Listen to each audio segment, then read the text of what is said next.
don Zótico Rollo, que era abad y bien conocido del Sagromonte, seguía escribiendo más que un descosido sobre los libros plúmbeos, defendiendo las mismas tesis que Pedro de Castro en el siglo XVI, con una particularidad, de que el pobre no era Pedro de Castro, era ampuloso, reiterativo, incontinente y escribía algunas de las peores prosas que yo he visto en mi vida. Pero ahí estaba, publicaba continuamente un librito detrás de otro y era sencilla y llanamente el afianzamiento de aquellas cosas que ya, por cierto, el mundo de alguna forma había condenado. El mundo, y cuando digo el mundo digo incluso la Santa Sede, que ya es bastante decir. Por tanto, lo dicho, ¿qué es lo que pasa ahora distinto de aquellos tiempos? Nuestro amigo Verdullas y sus colaboradores han deificado, y supongo con toda razón, a Miguel José Haggerty Fox, porque fue uno de los primeros y muy buenos historiadores, era arabista, pero sobre todo, más que nada, era un hombre inteligente. Y eso por encima de todo. Discípulo digno del padre Cabanelas, que es, a mi entender, el que pone el tema de los libros plúmbeos en los raíles modernos de la investigación y del estudio, y su mérito es incuestionable. Más por lo que insinuó que por lo que publicó. Realmente, la obra de Haggerty sobre los libros plúmbeos, en lo que se llama estudios propiamente, puede dar lugar a 3 artículos aproximadamente y con eso termina. Porque, claro, la edición que hace de los libros plúmbeos es una edición de la que hizo en su momento el Marqués de Estepa, el tercer Marqués de Estepa, don Adán Centurión. ¿Y qué pasa con esto? Pues pasa que tiene el mérito extraordinario de haber sido el primero que escribía con claridad, después del padre Cabanera, sobre el tema, y de proporcionar la fuente, porque tanto hablar de los libros plúmbeos, no había ningún sitio donde pudieran leerse los libros plúmbeos.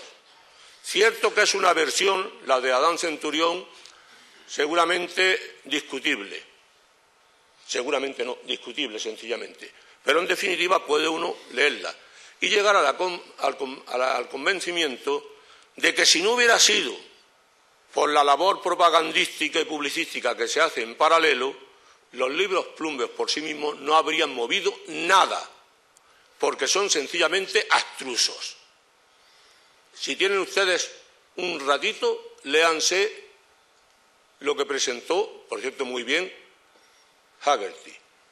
Y entonces me dicen, cuando lo hayan leído, a qué conclusión han llegado. Aquello es un auténtico batiburrillo, que tiene sentido, sí, para ser visto por teólogos, pero no más. A mí, el que se tenga en cuenta como es lógico, como santo de devoción a Haggerty, me parece maravilloso y yo le rindo desde aquí mi homenaje. Pero desde que él escribió o publicó en el año 1980 aquel libro sobre los libros plúmbeos que le publicó la Biblioteca Nacional y que luego ha sido 2 veces reeditado por Editorial Comares, ha llovido mucho. La cantidad de autores, la cantidad de temas, la cantidad de matices que se han descubierto posteriormente es abrumadora. Yo he escrito el último libro, que tiene 540 páginas, y empiezo diciendo en el prólogo: y eso se puede leer, es uno de los libros posibles sobre los libros plúmbeos. Uno de los libros posibles. Y digo esto después de haber salido una inmensidad de papel impreso. ¿Qué estoy diciendo con eso? Que son posibles, deseables y necesarios otros libros que aborden otros temas. Yo me he centrado sobre todo en los defensorios del siglo XVIII. Me he centrado sobre todo en ello, aunque lo he tocado todo. Pero hay necesidad de ocuparse de otros muchos aspectos, entre otros los verdaderos contenidos de los libros plúmbeos, que por estar escritos como están, se prestan a mucho horror. Anteriormente El profesor Martínez Medina ha hecho referencia a la versión de 1665, que es la que constituyó la base de la condena en 1682 por el Papa Inocencio XI. Seguramente sea la mejor. Seguramente sea la de más garantías, porque fue hecha por hombres sabios y con un control bastante riguroso de Roma. Desde luego las que se hicieron aquí, incluida la de Estepa, no son las mejores. Pero todo eso está también por terminar de fijar. Ahora hay un equipo de holandeses, no sé por qué ha ido a parar a los holandeses precisamente, o sí lo sé pero no lo digo, sí lo sé pero no lo digo, que están trabajando y son competentes y seguramente nos van a dar una versión ya indiscutible, porque han dejado tocarlos y tenerlos y manejarlos, aparte de que están yendo a Roma y están tocándolo todo. Entonces, a lo mejor sabemos algo más de los contenidos, pero una advertencia, no quedará con eso nada solucionado. Seguramente eso, y lo digo así de claro, produzca más preguntas inteligentes y más esfuerzo de los historiadores para respuestas inteligentes. Hay temas como la autoría, que cada día nos acercamos más a una realidad, pero está sin solucionar. Hay temas como el de las motivaciones de unos y otros, por qué se hicieron los libros Plumbers, que están sin solucionar. Pero ¿eso significa que los libros Plumbers no han llegado? No. Eso significa que han llegado con las correspondientes preguntas que van suscitando cada día. Hoy día puedo decir que están convertidos, y si no yo no estaría aquí, pueden creerlo, en un auténtico tema de investigación universitaria e internacional. Muchas gracias.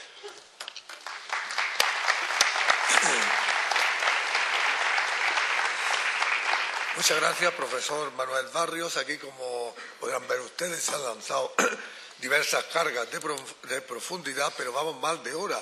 Entonces, yo quería hacer un debate, pero realmente vamos mal de hora. Entonces, si les parece, les voy a contar una historia pequeña.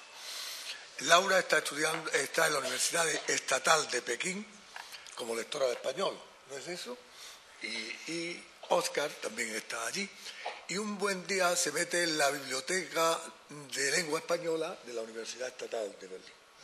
Y allí lee El segundo hijo del mercader de seda, de Felipe Romero, y ahí empezó, ¿no? Ahí empezó tu preocupación por este tema. Bueno, digamos que ahí descubrí más que la preocupación. La preocupación empieza cuando empieza a conocer gente como estos dos señores y empiezan a hablarte y a decirte que no tienes ni idea de lo que estás hablando cuando hablas con ellos, que es lo lógico, porque ellos son los expertos, eso es evidente. Lo que sí despertó fue mi curiosidad por Granada. Vivía muy lejos, claro, entonces había estado unos cuantos años aquí viviendo en el Albaicín, y aquel libro, pues claro, sí que hablaba de la cuesta de María de la Miel y recreaba un poco el tema de la ciudad y de la Granada de aquel tiempo, y bueno, pues sí que me llamó la atención, ciertamente. Luego comienza, digamos, un poco el proceso de intentar llegar a lo que dicen ellos mismos. No se sabe todavía ni quiénes son los autores, no sé, o sea, un enigma. Yo le llamo al enigma porque para mí lo sigue siendo, ¿no? Para mí, en realidad, aunque mi película no es una película taxativamente documental y trate solamente de hechos científicos, también intenta trabajar las emociones que las trabaja la protagonista, lo que ella va sintiendo, lo que ella va descubriendo a través de su doctorado. Ella viene a Granada y viene precisamente leyendo a Darío Cabanela y viene empezando a tener un contacto con los libros. Y a partir de ese contacto y de unas conversaciones que, en fin, no es ficción, porque realmente es lo que me pasó a mí con Haggerty, que sí fue la persona que... Mi hermano había sido alumno suyo en la Facultad de Traducción y había dirigido su proyecto fin de carrera, y bueno, le había ido muy bien a mi hermano con él, la verdad. Miguel decía que era uno de sus buenos alumnos. Hay algunos más por aquí, creo. Pero me abrió la puerta. Él sí fue el que me abrió la puerta y me dijo, pasa, y le llevé una lista de nombres, y esa lista de nombres que me llevó me dijo, y ahora puedes tirar a la basura esa lista de nombres que traes. Porque claro, sobre los libros Plumbers, como usted dice, hay muchísimas investigaciones y muchísimos estudios. Ahora, ¿cuáles son los estudios a los que le tenemos que prestar atención? Él me marcó las pautas y me habló de usted, y me habló de usted, y me habló de García Arenal, y me habló de Bernabé Pons, y me habló de no obviar a Darío Cabanela. O sea, que sí que me orientó, porque yo no tenía realmente ni idea. Yo hago películas, yo no soy historiador. Entonces, para mí, Miguel, pues fue como el punto de partida de la historia. Luego la historia realmente hemos ido a contarla así, como si yo fuera la chica, digamos. En mi lado femenino, salen mucho más guapas y mucho más educadas, mucho más todo. Pero de alguna forma sí es ese proceso de intentar llegar a... ¿Quién me puede contar cosas interesantes sobre este tema? ¿Quién puede hacerme ver, ayudarme a descifrar el enigma? Evidentemente el enigma nunca puede llegar a ser descifrado hasta que no aparezcan esas traducciones finales que están haciendo estos holandeses, o que hagan otras traducciones, otros traductores también, porque no es justo que se hagan unas traducciones que desde mi punto de vista, pues sí, pueden ser grandes eruditos, pueden ser tal, pero evidentemente son eclesiásticos los que van a hacer las traducciones. ¿Son canónigos? No. ¿No? ¿No son canónigos? Son profesores de la Universidad de... Son de teología, de la Universidad de Holanda. De la Universidad... No, los que van a hacer están haciendo eso son uno de la Universidad de Leiden. Leiden, en Holanda. Y otro de la Universidad de Ámsterdam. Antes estaba en Gotinga. Ajá. No es ser eclesiástico. Se puede no ser eclesiástico. Bueno, se puede. Yo lo único que sí quería contar de la historia de los libros Plumbeo era, de alguna forma, acercar la historia contemporánea, la historia de las investigaciones desde los años 70 hasta hoy en día, y que mi personaje, de alguna manera, viniera no a resolver el enigma, sino a dejarlo en el aire, porque al final de la película no la voy a contar, pero evidentemente si se llama El enigma de los libros Plumbeo es porque si no se llamaría La verdad sobre los libros Plumbeo. Hablamos de una película en la que ciertamente el enigma se queda ahí, se quedará siempre ahí y habrá que seguir investigando, como dicen estos señores, que la gente se acerque además a las investigaciones serias, se acerque a lo que realmente tiene que conocer para poder llevar a buen puerto una investigación de este nivel, ¿no? Además, bueno, la película evidentemente no es una película, como digo, solo documental, y bueno, hay una serie de hipótesis que plantea la propia protagonista basándose en las conclusiones que ella saca de las conversaciones con los expertos. Sobre la película no digo nada más, solo que la estrenaremos lo antes posible, en cuanto tengamos resuelto unos temas de festivales, y que me encantaría que ese día además estuvieran el resto de los expertos, porque ya ven que son dispares las opiniones. No, todo el mundo no piensa igual, cada uno ha tirado por su camino en sus investigaciones, por supuesto todas serias. Ninguna de las investigaciones que salen en esta película y ninguno de los investigadores no son gente aficionada a la investigación. Todos los que salen en esta película son gente muy seria, y como ven, cada uno saca y tira por su camino. Este señor ha tirado más por los defensorios, por el tema del ciclo falsario granadino, que por supuesto se menciona en la película, que yo sé que él me hacía mucho hincapié de Verdullas, no se te olvide poner esto en el montaje que luego cortáis, que yo lo pongo, por supuesto, porque sabía, bueno, de hecho esta película está no pactada, pero sí estaba bastante asesorado, incluso con ellos antes de hacer las entrevistas. Hemos tenido la suerte de poder sentarnos en casa alguna vez con él y que nos dieran exactamente qué era lo que era en esencia su camino en el tema de la investigación. Hay otros caminos que no son estos, que van a ver ustedes en la película y que van a ver ustedes en el tráiler, y que plantean otro punto de vista más islámico. Los catedráticos de estudios islámicos, hay uno en la película, Luis Bernabé Pons, de la Universidad de Alicante, y él hace otros planteamientos desde la perspectiva islámica, que no tiene nada que ver con el tema de que solo los libros fueran, sí, que solo era una invención y que nada más, que luego lo cogió un arzobispo y lo convirtió en el icono o en la piedra angular de la Iglesia granadina. No, para otros investigadores los libros Plumbeo tienen un significado previo para el mundo islámico, y eso también aparece en la película. Y bueno, nada más, solo que les invito a que vean el tráiler, y muchas gracias a todos por haber venido, a los que nos conocen y a los que no nos conocen más todavía. Muy bien, Óscar.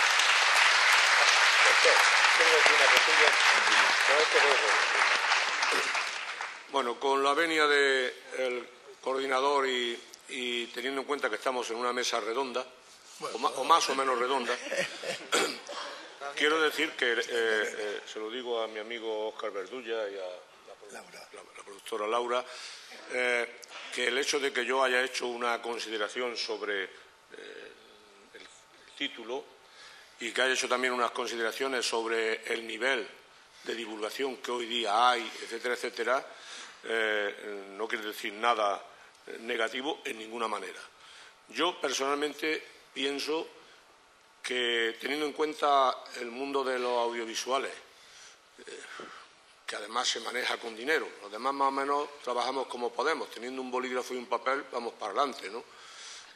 Es una forma de decirlo, pero ellos no, ellos trabajan con muchas cosas. El hecho mismo de tener la gallardía de afrontar una cosa semejante me parece, yo diría, en los tiempos actuales, un auténtico heroísmo. Esa es la realidad. Y desde luego sí puedo añadir que, al margen de la película, que yo no la he visto, pero que tengo una curiosidad extraordinaria por verla, diré que el mismo hecho de intentar visualizar, que eso no lo podemos hacer los que escribimos, por mucho que de vez en cuando metamos 4 fotos más o menos manidas en nuestro trabajo, el hecho de visualizar una materia como esta, y además he leído 72 minutos. Yo creo que unos 80 finalmente. 80, bueno, todavía más.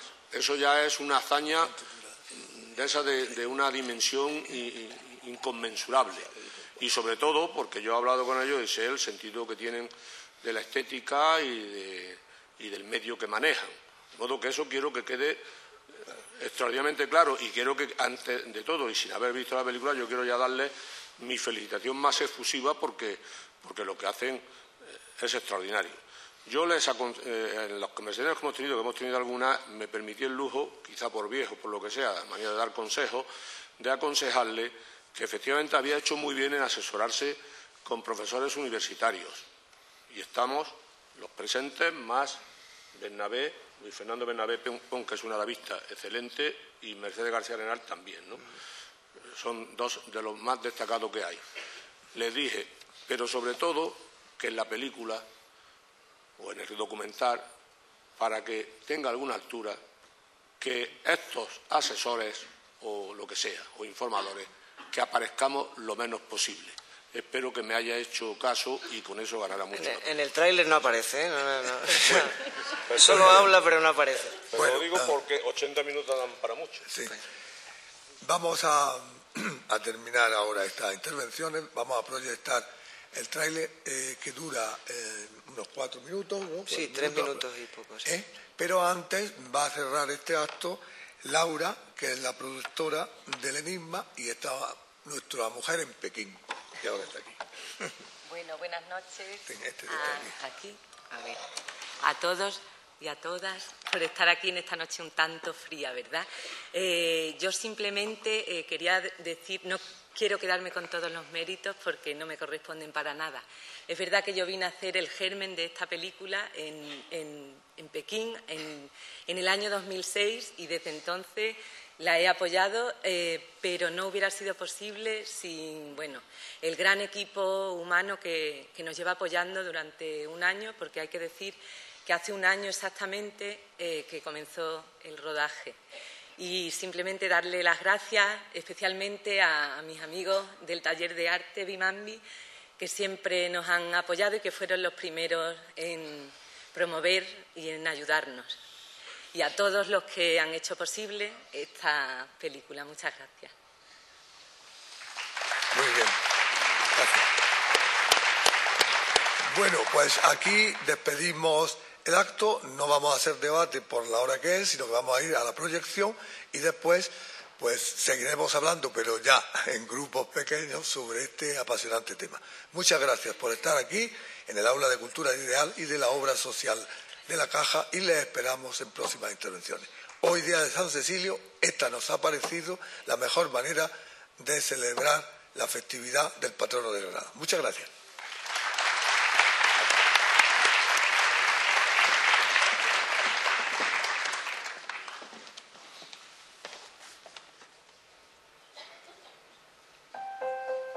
El primero de los descubrimientos que iban a sucederse en un espacio de 12 años tuvo lugar el 18 de marzo de 1588, festividad del Arcángel San Gabriel.